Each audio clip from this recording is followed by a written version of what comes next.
9. Poucos assuntos têm levantado mais polêmicas acirradas do que esse, especialmente também entre os evangélicos que debatem a respeito da questão do livre-arbítrio. E geralmente essa discussão ela se centra nos seguintes pontos: o que é o livre-arbítrio? O homem tem livre-arbítrio depois da queda? Qual a relação, se ele tem, qual a relação entre o livre-arbítrio e a soberania de Deus? E a pergunta que sempre se faz: será que a predestinação, a doutrina da predestinação, não acaba anulando o livre-arbítrio? Então, estas são algumas questões bem relacionadas com esse ponto do livre-arbítrio. E as posições mais comuns, as respostas mais comuns são estas. Primeiro, o homem tem livre-arbítrio mesmo depois da queda. E embora tenha uma natureza manchada pelo pecado, ele pode escolher crer ou não crer em Cristo. Portanto, Deus não predestina ninguém, pois isso seria uma violação da vontade humana e uma anulação do seu livre-arbítrio. Geralmente, essa é a posição adotada pelos arminianos e posições parecidas ou próximas à doutrina de Armínio.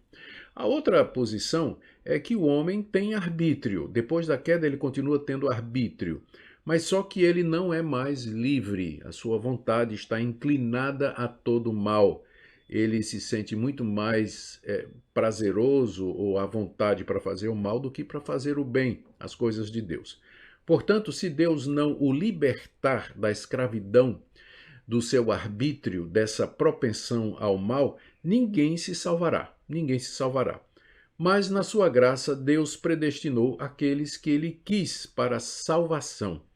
Essa é a posição de todos os reformadores, Lutero, Calvino, Zwinglio, Knox, todos eles, e também dos reformados da geração que veio depois da primeira fase da reforma protestante.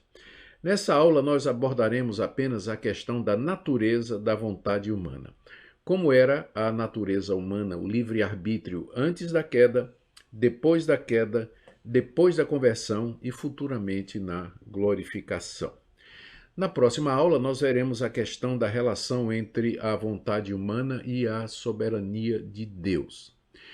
Uma observação que eu creio que é importante que você tenha em mente é que nesse estudo nós usaremos a palavra vontade no mesmo sentido de arbítrio.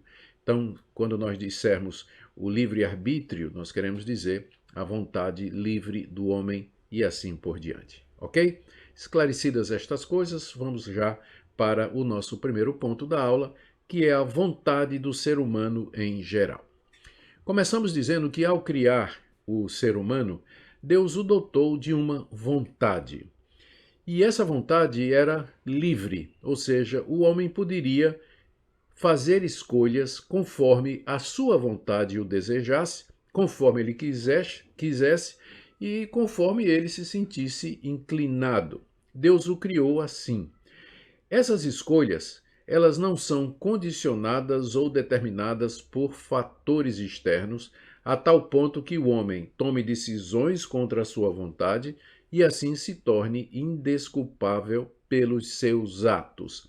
Em outras palavras, quando Deus dotou o homem de vontade e de uma vontade livre, o homem não foi criado irresistivelmente forçado a escolher nada a ponto de se tornar inculpável. O que eu quero dizer é que toda vez que a gente faz uma escolha, toda vez que a gente segue numa determinada direção, nós fazemos isso de livre e espontânea vontade e não contra a nossa vontade, a ponto de podermos dizer que nós não temos culpa daquilo que nós resolvemos fazer em outras, ou de acordo com aquilo que nós fizemos. Em outras palavras, o homem não é irresistivelmente forçado a escolher nada a ponto de se tornar inculpável. Ele não é forçado a fazer o bem de forma que não possa receber elogios e méritos, e ele também não é forçado a fazer o mal de maneira que ele não possa ser responsabilizado. Contudo, suas escolhas, as escolhas que o homem fizer, sempre serão de acordo com a sua natureza, suas crenças, sentimentos e tendências do seu coração e do seu pensamento. Em outras palavras, o que nós queremos dizer é que o homem foi criado como livre agente e assim permanece até o dia de hoje. A queda não alterou isso, de que o homem age, ele toma decisões, ele usa o seu arbítrio de acordo com o seu querer, de acordo com a sua vontade, de acordo com a sua natureza. Essa é a razão pela qual, na Bíblia, o homem é sempre tratado como responsável pelos seus atos. Nunca o homem se desculpa diante de Deus dizendo que ele não é responsável pelas escolhas que ele fez.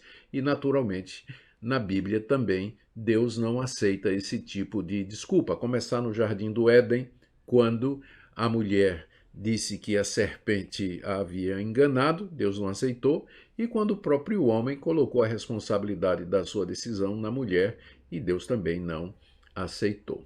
Essa é a razão pela qual Deus sempre pede que o homem escolha e decida. Algumas pessoas ficam um pouco confusas com isso, não é? Como é que Deus pode determinar ou pedir ou ordenar que o homem se arrependa, que ele creia, que ele largue o pecado, que ele mude de direção ou que receba seu filho Jesus, se ele se tornou um pecador? A resposta é que o pecado não anulou a essência da natureza humana. O ser humano continua sendo um livre agente. Ele continua tomando decisões e fazendo escolhas de acordo com a sua natureza. O ponto, porém, é que essa natureza foi contaminada pelo pecado. O fato do homem ter se tornado pecador não anula a responsabilidade dos seus atos e das suas escolhas e nem justifica a sua inadimplência, a sua impotência em obedecer a Deus. Ele continua sendo um ser moral, responsável pelas suas escolhas, pelo que ele faz e pelo que ele deixa de fazer. Deuteronômio 30:19. Hoje tomo o céu e a terra por testemunha contra vocês, que lhes propus a vida e a morte, a bênção e a maldição. Escolham, pois, a vida para que vivam vocês e os seus descendentes. Palavras de Josué ao povo de Israel, onde ele coloca diante da nação a escolha entre a vida e a morte, entre a bênção e a maldição, dizendo: escolham o que vocês vão fazer ou querer, se vocês vão seguir a Deus ou se vocês vão seguir os ídolos. Aqui nós vemos como comprovando aquilo que nós dissemos, não é? Que Deus criou o homem com uma vontade, com uma capacidade e que isso não foi anulado na queda. Não é? Tanto é que Deus exige que ele escolha. Mateus 17:12. Jesus, se referindo a João Batista, aos seus discípulos, diz assim: eu lhes digo que Elias já veio e não o reconheceram. Ele estava se referindo a João Batista. Pelo contrário, fizeram com ele tudo o que quiseram. Ou seja, a rejeição dos judeus a João Batista foi porque eles quiseram. E aí Jesus diz: assim também o Filho do Homem irá sofrer nas mãos dele. O sofrimento de Cristo e a morte de Cristo é colocado na porta do homem, do ser humano, dos judeus da sua geração. A responsabilidade foi deles. João capítulo 5, verso 40, Jesus diz aos judeus incrédulos: vocês não querem vir a mim para ter vida. A razão pela qual aquela geração foi rejeitada e condenada mais tarde pela invasão romana, pela rejeição do Messias, é que eles não quiseram ir a Cristo para ter vida. Atos 7:51, no final do seu sermão, Estevão diz àquela geração: homens teimosos e incircuncisos de coração e de ouvidos, vocês sempre resistem ao Espírito Santo, vocês fazem exatamente o mesmo que fizeram os seus pais. Vocês sempre resistem ao Espírito Santo. Percebam como a responsabilidade é colocada nas mãos dos judeus que toda a sua vida rejeitaram a revelação de Deus para eles no Antigo Testamento e agora estavam rejeitando o Messias e aqueles que anunciavam o Evangelho. Tiago capítulo 1, verso 14, Tiago diz assim: cada um é tentado pela sua própria cobiça quando esta o atrai e seduz. E ainda Tiago capítulo 4, verso 7, sujeitem-se a Deus, resistam ao diabo e ele fugirá de vocês. Queridos, nós sabemos por experiência que tomamos decisões livremente. Quando eu decido fazer o mal, por exemplo, eu faço isso livremente. Ninguém precisa me empurrar para fazer o mal. Existe em mim capacidade suficiente para fazer o mal. A mesma coisa quando eu decido ajudar alguém. Ninguém precisa me forçar a isso. Eu decido ajudar alguém livremente. Quando eu decido fazer o bem, quando eu decido fugir do pecado, eu sei, sempre sei, que eu poderia ter tomado a decisão oposta, mas eu tomei aquela decisão e não essa. Nós não negamos a influência do meio, das pessoas, da cultura e da educação que nós recebemos. São fatores externos que, de alguma forma, acabam contribuindo para as decisões que eu tomo. Mas nenhuma dessas coisas é tão forte e inexorável a ponto de tirar a nossa responsabilidade. Ou seja, você vai responder diante de Deus pelas decisões que tomou. Você nunca vai poder dizer a Deus, Deus, eu escolhi fazer o mal, eu segui esse caminho pecaminoso porque eu sou um pecador. O Senhor entende isso, não é? Então é a minha natureza pecaminosa, por isso eu não tenho responsabilidade. Você nunca vai poder dizer isso. Quando você tomou uma decisão, você tomou porque quis, você seguiu a tendência do seu coração pecaminoso. Da mesma forma, quando você tomou uma decisão de ajudar alguém, de fazer o bem, você fez isso de acordo com o seu querer e a sua vontade. Em resumo, a Confissão de Fé de Westminster, quando se refere a isso, diz assim, já no seu primeiro parágrafo do capítulo que nós dissemos, capítulo 9, se não me engano, Deus dotou a vontade do homem de tal liberdade que ele nem é forçado para o bem ou para o mal, nem a isso é determinado por qualquer necessidade absoluta da sua natureza. Que resumo extraordinário, né? Está dizendo aqui que o homem é um livre agente. Quando ele age de acordo com o que ele quer, com o que ele decide, com o que ele pensa. Muito bem, agora vamos fazer algumas distinções aqui que vão nos ajudar a compreender alguns pontos que talvez tenham ficado obscuros para você. Primeiro, a vontade do homem antes da queda. Aqui é importante a gente fazer a distinção entre liberdade e capacidade. Deus criou Adão e Eva num estado de retidão e de inocência. O conhecimento do bem e do mal que Adão e Eva tinham antes da queda vinha do próprio Deus. Aquilo que Deus dizia que era bom, e aquilo que Deus dizia que era mal, era mal. E eles em si, Adão e Eva, não tinham experiência pessoal a respeito do mal ou do pecado. Eles nunca tinham cometido pecado. Deus concedeu a eles não somente a liberdade, mas a capacidade para fazer aquilo que era certo. Eles eram livres para obedecer a Deus e Deus deu a eles o poder para fazer isso. Mas essa condição na qual Deus criou o ser humano era mutável. Isso aqui é importante. Essa condição era mutável, ou seja, eles poderiam mudar essa condição em que foram criados, se eles assim quisessem, ou seja, eles poderiam perder essa liberdade e esse poder de fazer o bem, caso eles resolvessem desobedecer a Deus. Em Eclesiastes 7,19, Salomão diz, eu descobri tão somente isso, que Deus fez o ser humano reto, mas ele se meteu em muitos problemas. Lá em Gênesis capítulo 1, 26, capítulo 2, 16 a 17, capítulo 3, verso 6, eu vou resumir tudo isso. Nós lemos assim, disse Deus, façamos o ser humano à nossa imagem, conforme a nossa semelhança. Tenha ele domínio sobre os peixes do mar, sobre as aves dos céus, sobre os animais domésticos, sobre toda a terra e sobre todos os animais que rastejam pela terra. E o Senhor Deus ordenou ao homem que havia criado, de toda árvore do jardim você pode comer livremente, mas da árvore do conhecimento do bem e do mal você não deve comer, porque no dia em que você comer, você certamente morrerá. E aí, vendo a mulher que a árvore era boa para se comer, agradável aos olhos e árvore desejável para dar entendimento, tomou do seu fruto e comeu, e deu também ao marido, e ele comeu. Que tristeza, não é? O ser humano, criado por Deus à sua imagem e à sua semelhança, com liberdade para escolher entre o bem e o mal, ele resolve então desobedecer a Deus. E como nós dissemos, a sua condição era mutável. Ele poderia cair, decair daquele estado de graça em que ele foi criado. O resumo que nós encontramos no segundo parágrafo da Confissão de Fé é esse aqui. O homem, em seu estado de inocência, que foi antes da queda, tinha a liberdade e o poder de querer e fazer aquilo que é bom e agradável a Deus, mas de forma que pudesse mudar, de sorte que pudesse decair dessa liberdade e desse poder.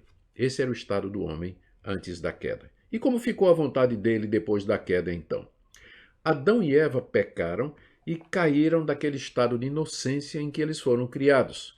A vontade deles continuou livre, num certo sentido, mas eles perderam o poder e a capacidade de fazer o que fosse bom para a salvação deles. Eles ainda podiam fazer escolhas de coisas boas, e nem sempre eles fariam coisas ruins e perversas. Por exemplo, quando eles falaram com Deus, eles falaram a verdade, disseram a verdade. A serpente me enganou, a mulher que tu me deste, ainda que parcialmente. Eles discutiram entre si. Adão colocou a culpa em Eva, mas eles não se mataram, não é? Tiveram uma discussão, mas não ao ponto de se matar, ali no jardim. Mas eles perderam o poder de amar a Deus, de querer a Deus ou as coisas relacionadas com a salvação eterna e o perdão de pecados. Notem que eles não se arrependeram, não pediram perdão, na verdade eles quiseram se esconder de Deus, fugir de Deus. Isso que aconteceu foi transmitido a toda raça humana, porque Adão era o cabeça da humanidade que estava nele representada. Adão e Eva eram a raiz e a origem dos demais humanos. E por geração ordinária, eles transmitiram aos seus descendentes essa natureza caída, pecaminosa, que havia sido manchada pelo pecado depois da queda. Antes da queda não era assim, mas depois da queda, sim, a natureza deles foi tocada pelo pecado. Eles passaram a experimentar o mal e a corrupção pessoalmente. E essa natureza corrompida foi transmitida para os seus filhos, que transmitiram aos seus filhos, e assim de geração em geração, até chegar a você, até chegar a mim. Em outras palavras, toda a humanidade hoje se encontra nesse estado. Ainda tem vontade e arbítrio, ainda escolhem as coisas livremente, mas a vontade está de alguma forma escravizada ao pecado e ao mal, e nós perdemos o poder e a capacidade de querer a Deus e as suas coisas. E assim ninguém pode se arrepender dos seus pecados e se converter do mal para Deus, dos ídolos para Deus, pelo seu próprio poder. Nós não podemos fazer isso e não podemos nem mesmo nos preparar para isso. A verdade é que depois da queda, a raça humana está em hostilidade contra Deus e nunca deseja Deus por si mesma, a não ser que Deus graciosamente fale ao seu coração. Romanos 5, verso 6 diz assim: Cristo, quando nós ainda éramos fracos, morreu a seu tempo pelos ímpios. Quando éramos fracos, nosso arbítrio fraco, nossa vontade fraca, nossa resolução fraca, na verdade impotente de querer a Deus, quando nós estávamos nessa situação, Cristo morreu a seu tempo, no tempo determinado por Deus, por nós ímpios. Romanos 8, de 7 a 8, Paulo diz: a inclinação da carne, da nossa natureza pecaminosa, é inimizade contra Deus, pois não está sujeita à lei de Deus, nem mesmo pode estar. Portanto, os que estão na carne não podem agradar a Deus. Esse é um dos versículos mais claros da Bíblia a respeito disso. Nós estamos na carne, na nossa natureza carnal, e nesse estado nós estamos em inimizade contra Deus, não estamos sujeitos à lei de Deus, não podemos agradar a Deus, portanto, se Deus não interferir, nós seremos condenados com justiça. João capítulo 15, verso 5, Jesus disse: Eu sou a videira, vocês são os ramos. Quem permanece em mim e eu nele, esse dá muito fruto, porque sem mim nada podeis fazer. Esse versículo é autoexplicativo.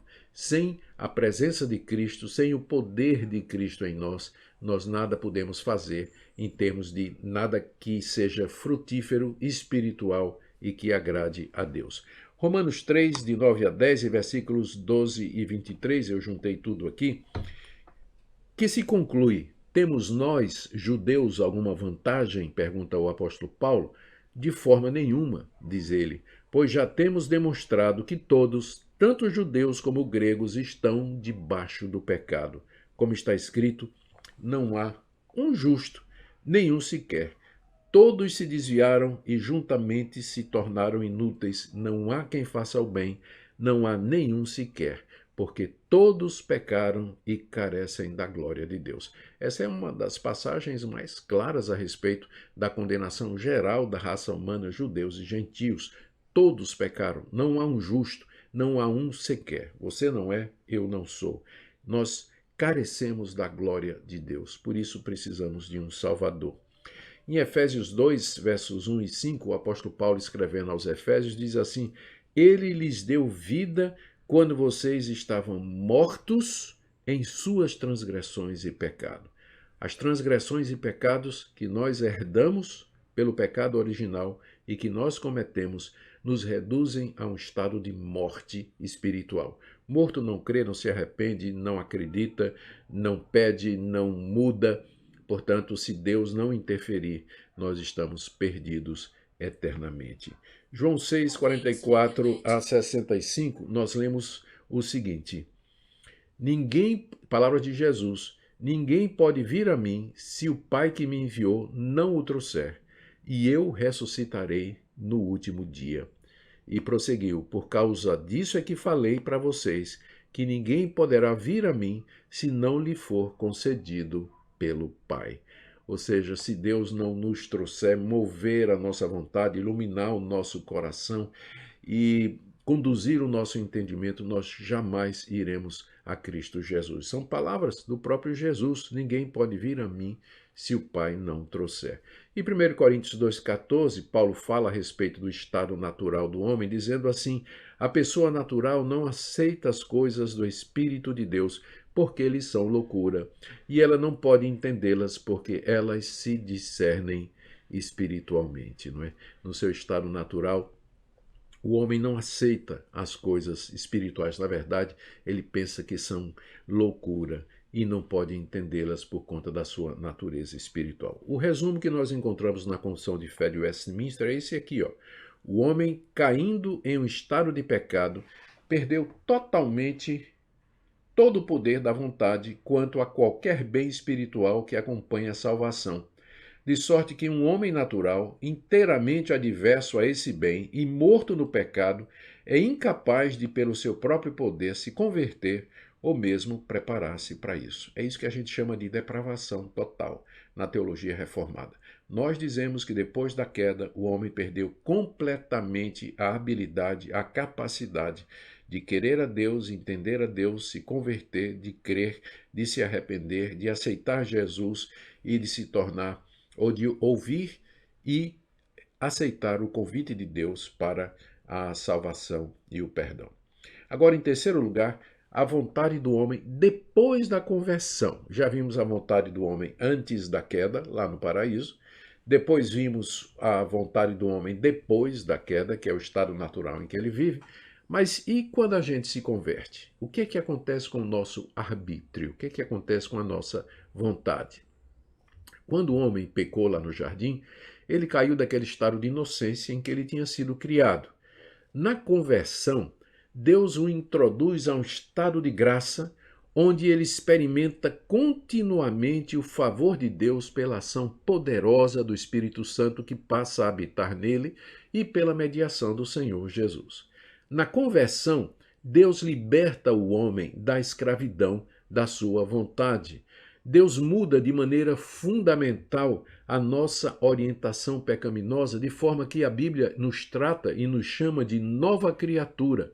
e diz que a conversão é como um nascer de novo. O convertido, então, regenerado pelo poder do Espírito Santo, ele é capacitado por Deus a querer e a fazer o que é espiritualmente bom, coisa que antes ele não podia. E essa mudança de natureza é irreversível. O homem, assim regenerado pelo poder do Espírito Santo, não pode cair desse estado de graça como Adão podia cair do estado de inocência lá em que ele foi criado no jardim. Deus faz com que, pela regeneração e pela mudança de natureza, o convertido sempre vá querer as coisas de Deus e terá o poder necessário para fazê-las. Agora, isso não significa que a partir da conversão a gente só vai querer e desejar e fazer o que é bom. Ainda permanecem em nós os resíduos do pecado e da corrupção da nossa natureza. Como resultado disso, nós não podemos fazer o bem de maneira perfeita. Sempre há uma mistura com a corrupção do pecado. Eventualmente, nós até acabamos fazendo o que é pecaminoso e errado diante do Senhor, o que nos envergonha muito, né? E nos leva ao pó e à cinza. E essa luta vai demorar toda a nossa vida aqui nesse mundo. É daí que nós vivemos num estado de penitência e arrependimento, dependendo da graça de Deus diariamente, confessando diariamente os nossos pecados cometidos e lutando contra os desejos pecaminosos que ainda estão dentro de nós. Por exemplo, João 8, 34 a 36, Jesus disse: Em verdade lhes digo que todo que comete pecado é escravo do pecado. O escravo não fica sempre na casa, o filho sim fica para sempre.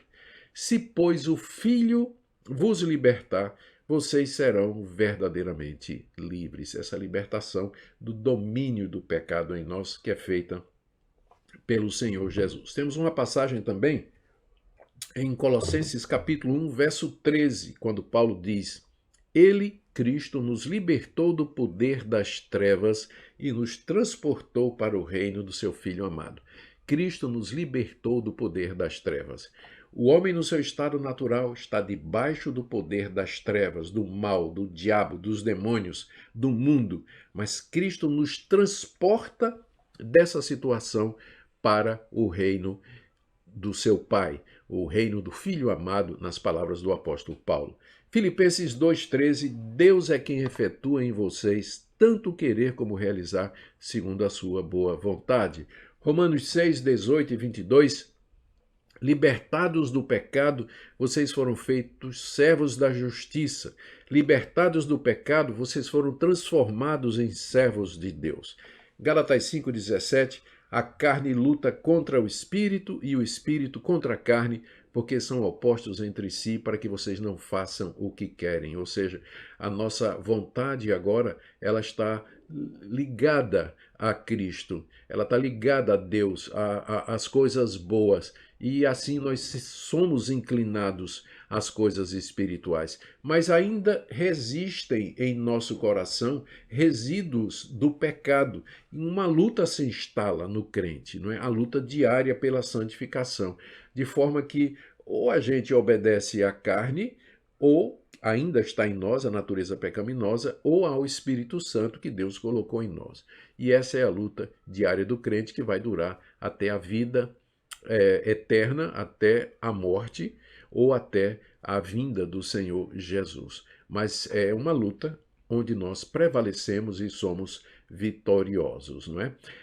O ensino da confissão de fé é esse aqui. Quando Deus converte um pecador e o transfere para o estado de graça, ele o liberta da sua natural escravidão ao pecado e somente pela sua graça o habilita a querer e fazer com toda a liberdade o que é espiritualmente bom.